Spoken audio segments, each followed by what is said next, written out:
IND India, তার মানে এই পাশটা ইন্ডিয়া, কিন্তু এগুলো হচ্ছে সবগুলো হচ্ছে বাংলাদেশের গরু। হ্যাঁ, এই যে গাছগুলো দেখতেছেন এগুলো সব বাংলাদেশি। আর ওই যে এই পাশটা দেখা যাচ্ছে কাঁটাতার, একটু জুম করে দেখাই, এই যে এইটা হচ্ছে মূলত ভারত। ওই যে একজন ইন্ডিয়ার কৃষক দেখা যাচ্ছে দর্শক, ওই যে দেখছেন, এই যে একজন ইন্ডিয়ার কৃষক দেখা যাচ্ছে, এটা ইন্ডিয়ার ভিতরে, তো ওদের বাড়িঘর ওই পাশে। তো ফাইনালি আজকে আমরা যাব হচ্ছে ইন্ডিয়ার বর্ডার, আর আমরা এখন বর্তমানে আছি হচ্ছে দরগা গেট, সাজিবাজার দরগা গেট। দরগা গেটের এই জায়গাটা দেখেন, প্রচুর পরিমাণে রোদ, এই দিক থেকে সূর্যটা আসতেছে। আমরা এখন একটা জালমুড়ির দোকানে বসে আছি প্রচণ্ড রোদের কারণে। তো কোনো একটা সিএনজি আসলেই আমরা হয়তো এখান থেকে রওনা দিব। আমরা এখন আসি হচ্ছে সিএনজির ভিতরে, আর এই যে এটা হচ্ছে ঢাকা সিলেট হাইওয়ে রুট।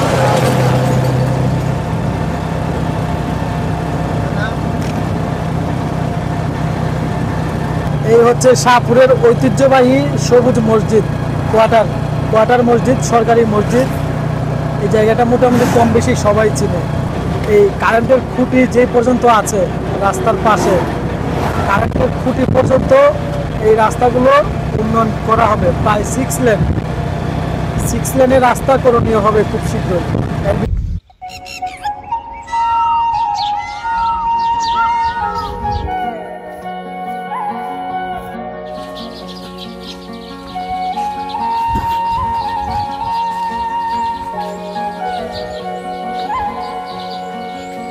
আমরা এখন যাব হচ্ছে ইন্ডিয়ার সেই অনাকাঙ্ক্ষিত বর্ডারে চলে যাব।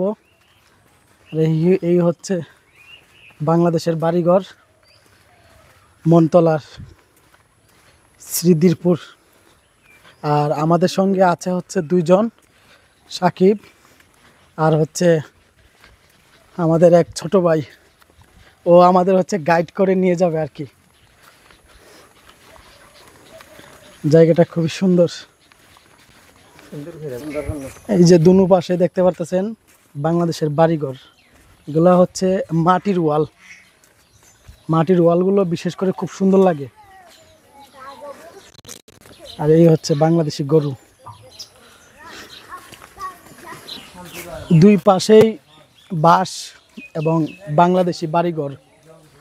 আর বিশেষ করে এই এলাকার বাড়িঘরগুলো একটু বেশি সুন্দর, তার কারণ হচ্ছে অনেকটা মাটির ওয়াল, সব কিছু মিলিয়ে অনেক সুন্দর। তো আজকে আমরা ইন্ডিয়ার বর্ডারে যাচ্ছি, আপনাদেরকে সব কিছু দেখাবো।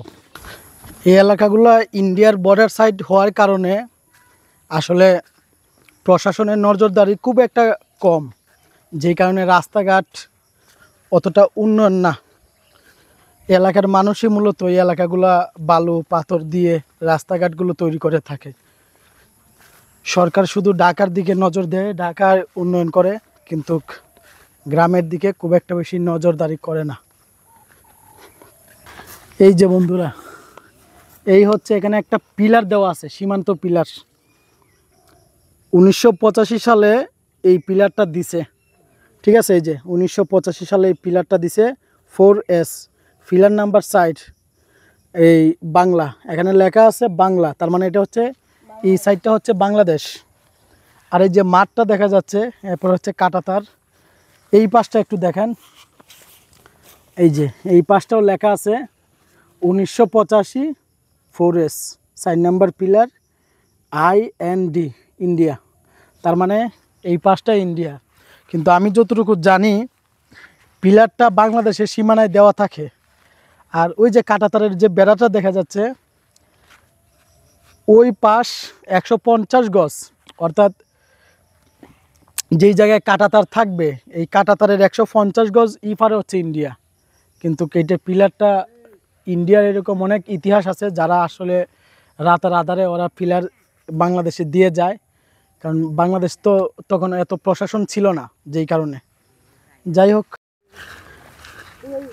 আসলে বন্ধুরা বাংলাদেশের একটা বিষয় খুব খারাপ লাগে, আর সেটা হচ্ছে এই যে একটা সীমান্তবর্তী এলাকা, ঠিক আছে, এই যে এগুলো হচ্ছে সবগুলো হচ্ছে বাংলাদেশের গরু। হ্যাঁ, এই যে গাছগুলো দেখতেছেন এগুলো সব বাংলাদেশি। আর ওই যে এই পাশটা দেখা যাচ্ছে কাঁটাতার, একটু জুম করে দেখাই, এই যে এইটা হচ্ছে মূলত ভারত। তো ভারতের পাশে আমরা দেখতে পারতেছি যে অনেকগুলো বিএসএফ ক্যাম্প আছে, ঠিক আছে। এখানে একটা সুন্দর একটা লেক দেখতে পারতেছি। তো এই দেখেন, আপনাদেরকে একটু জুম করে দেখাই। এই যে এখানে একটা বিএসএফ ক্যাম্প টিনের ইয়া দেয়া, আবার ওই দূরে একটা বিএসএফ ক্যাম্প, ঠিক আছে, ওই যে টিনের দেখা যাচ্ছে। কিন্তু অথচ দেখেন বাংলাদেশের সীমানায় একটা বিজিবি ক্যাম্প নাই। মানে সীমান্তরক্ষী যে মানুষগুলো আছে তাদেরকে যে পাহারা দিবে বাংলাদেশ সরকার, বর্ডার গার্ড, বিজিবি, একটা ক্যাম্প নাই। এইটা আসলে আমাদের একটা দুর্ভাগ্য, ঠিক আছে। আর বিজিবির ভবন, বিল্ডিং ওরা কিন্তু প্রচুর পরিমাণে ইয়ে করতেছে। হ্যাঁ, চা বাগান কই? ওই সাইডে না, ওই পাশে চা বাগান আছে ইন্ডিয়ার। আপনাদেরকে জুম করে দেখাই। এই যে দেখেন, এই যে এই গরুগুলা হচ্ছে বাংলাদেশি গরু, ঠিক আছে। আর এই যে বেড়া যে দেখা যাচ্ছে, কাঁটাতারের বেড়া, কিন্তু ওই যে একজন ইন্ডিয়ার কৃষক দেখা যাচ্ছে দর্শক, ওই যে দেখছেন, এই যে একজন ইন্ডিয়ার কৃষক দেখা যাচ্ছে, এটা ইন্ডিয়ার ভিতরে। তো ওদের বাড়িঘর ওই পাশে, আর আমরা আছি এখন এই পাশে। আসলে খুব কষ্ট লাগে, ঠিক আছে, খুব কষ্ট লাগে। কারণ এই ইন্ডিয়ার যে অংশগুলা, এই অংশগুলা কিন্তু একটা সময় বাংলাদেশের ছিল। এই ইন্ডিয়ার অংশগুলো একটা সময় বাংলাদেশের ছিল, কিন্তু স্বাধীনতার পরবর্তীতে আসলে আমরা বিজিবি, বর্ডার গার্ড বা সেনাবাহিনী পাঠাতে পারি নাই, যে কারণে ওরা দখল করে নেয়, ঠিক আছে। আমরা ইন্ডিয়ার একেবারে সীমান্ত কাছাকাছি চলে এসেছি। ওই জায়গায় একটা বিএসএফ ক্যাম্প আছে, ওই জায়গা থেকে তারা বিএসএফ এ বাঁশি ফু দিতেছে। আর এই এলাকার যারা স্থানীয় মানুষ আছে তারা অনেক বেশি ভয় পায় বিএসএফকে, কারণ এই আশেপাশে বিজিবি নাই। বিজিবি থাকে হচ্ছে বাজারে, ঠিক আছে, যেই কারণে বিএসএফকে ওরা খুব ভয় পায়, গুলি দেয়। তো আমরা এখন চলে যাচ্ছি। আর এই যে এই পুরো মাঠটা হচ্ছে বাংলাদেশি, হ্যাঁ, এই পুরো মাঠটা বাংলাদেশি হওয়া সত্ত্বেও বাংলাদেশের মানুষ এটাকে ঠিকভাবে ব্যবহার করতে পারে না বা চলাচল করতে পারে না, এই শুধুমাত্র ভারতের কারণে। আসলে আমি কোনো রাজনৈতিক দলের কোনো কিছু আমি বলবো না, কিন্তু বাংলাদেশ সরকারের এই বিষয়ে একটু লক্ষ্য রাখা উচিত। কারণ এই যে এই পুরো মাঠটা দেখতেছেন, এই পুরো মাঠটা হচ্ছে আমাদের। হ্যাঁ, এই যে এই মাথা থেকে ওই মাথা, পুরো মাঠটা হচ্ছে আমাদের, কিন্তু আমাদের জমি আমরা ব্যবহার করতে পারি না।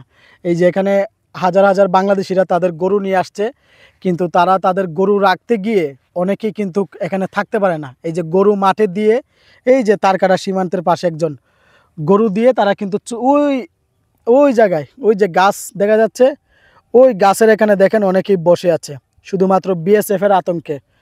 আর ওই জায়গা থেকে বিএসএফ তারা ড্রোন দিয়ে, হ্যাঁ, ক্যাম্পে বসে বসে তারা নজরদারি করতেছে। যখনই বাংলাদেশি কোনো মানুষ তাদের সীমানার মানে তারকাটার কাছাকাছি যাবে, গুলি মেরে দিবে অথবা বাঁশি দিয়ে ফু দিবে, ঠিক আছে। তো কিছু করার নাই, ব্যাড লাক, আমরা চলে যাচ্ছি। আর ওই সীমান্তের, ভারতের সীমান্তের ওই পারে হিন্দুদের মন্দির থেকে গান বাজনার শব্দ আসতেছে। ভারত তো হিন্দু রাষ্ট্র, সেখানে মুসলমানের কোনো ইয়া নাই। তো ঠিক আছে, আসসালামু আলাইকুম, ভালো আছেন কাকা? খালি দেখি বিএসএফ ক্যাম্প, বিজিবি নাই?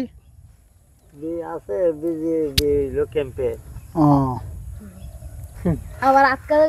না, ওই যে বিএসএফ যেভাবে পাহারা দেয় এই যে সীমান্তের সাথে, ওই যে ক্যাম্প দেখা যাইতেছে একটা, ওইখানে আরেকটা, এইখানে আরেকটা, এরকম বিজিবির ইয়া নাই, পোস্ট নাই? এরম করলে, এরম বেড়া করলে বাংলাদেশ বেঁচে লাগবো। খেরে বাংলাদেশ বেচা করা লাগবো। বেড়া কি ইন্ডিয়ারা দিছে না? বেড়া দিছে ইন্ডিয়ার। তো বেড়া তো দেওয়ার নিয়ম নাই আমি যতটুকু জানি। বাংলাদেশের সীমান্ত বর্ডার আজকে আপনাদেরকে এই ভিডিওতে দেখাইলাম বন্ধুরা। আগামীতে আবারও নতুন কোনো জায়গায় যাব। সেই পর্যন্ত ভালো থাকবেন, সুস্থ থাকবেন। আর আজকে তো এই বর্ডার দেখলেনই, তো কেমন লাগলো অবশ্যই কমেন্ট করে জানাবেন।